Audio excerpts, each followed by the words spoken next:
डोसा, डोसा और इडली के साथ खाए वाला टमाटर की चटनी बहुत ही टेस्टी बनके तैयार होगी। अगर इस तरीका से एक बार बना के रोज जरूर खाएंगे। टमाटर चटनी बनाए खातिर हम एक पैन ले लें। हम वो कोई चीज़ फ्राई पैन भी ले सकता नहीं। इसमें डाल दिया तेल। तेल के अच्छा से गरम हो जाए दिया। तेल गरम हो जाए तो इसमें डाल दें हम खड़ा धनिया और जीरा के। हल्का सा तड़क गए तो इसमें डाल दें हम अदरक और लहसुन। अब इसमें डाल जाए प्याज। हल्का सा चला देने के बाद अब इसमें भुना हुआ मूंगफली के दाना थोड़ा थोड़ा डाल के चलाते हुए इकट्ठे भून लेने के बाद मूंगफली के दाना रुआ कच्चा ना डाला, भून के डाला, बहुत टेस्टी होती है। अगर कच्चा होके तो हल्का सा रोस्ट कर ले हम, भून ले हम और छिलका छुड़ा ले हम लाल वाला होके तब। हल्का सा सारा चीज के भुना जाए तो इसमें डाल दिए टमाटर। टमाटर जब तक हमने के मुलायम ना हो जाए तब तक ले भूनने के बाद हल्का सा जिससे मुलायम हो जाए तब तक ले भूनत रहा। हल्का हल्का मुलायम हो जाए तो और अपना चटनी तैयार हो जाए। एक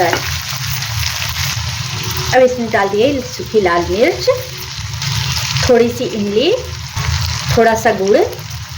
अच्छी से सब चीज़ों को मिक्स करके और पका लेने के बाद सब चीज़ के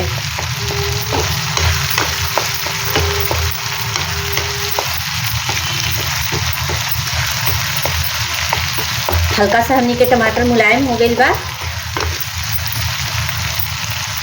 अब आधा चम्मच के करीब कश्मीरी लाल मिर्च पाउडर और एक रखे मिक्स कर लिया है और गैस के बंद कर दिया है। और ये ठंडा हो जाए तो एक रखे पीस के तड़का दिलाई। बहुत ही टेस्टी चटनी बनके तैयार होला। रुआ डोसा, इडली, बन डोसा के साथ आराम से रुआ खा सकता है। ये बहुत टेस्टी होखेला। अब गैस के बंद करके इसके ठंडा होके दे जाएगी।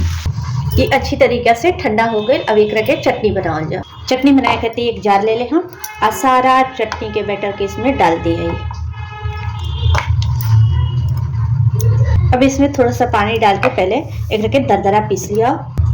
इस तरीके से दरदरा हो जाए। अब इसमें थोड़ा सा पेन धो के इसमें डाल देने के बाद इस तरीके से पानी डाल दे हम पेन के धो के और स्वाद अनुसार नमक। अब चटनी की तरह पेस्ट तैयार कर लेने के बाद इस तरीके से चटनी तैयार हो गई। अब एक बर्तन में निकाल लिया है और सारा चटनी के बैटर को इसमें डाल दिया है। इसके लिए अब तड़का तैयार कर लिया।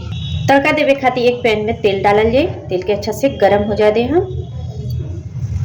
तेल गरम हो जाए तो इसमें डाल दिए राई, सूखी लाल मिर्च। सारा चीज तड़क जाए तो गैस बंद करके इसमें डाल दिए करी पत्ता और ये हो गया तड़का तैयार।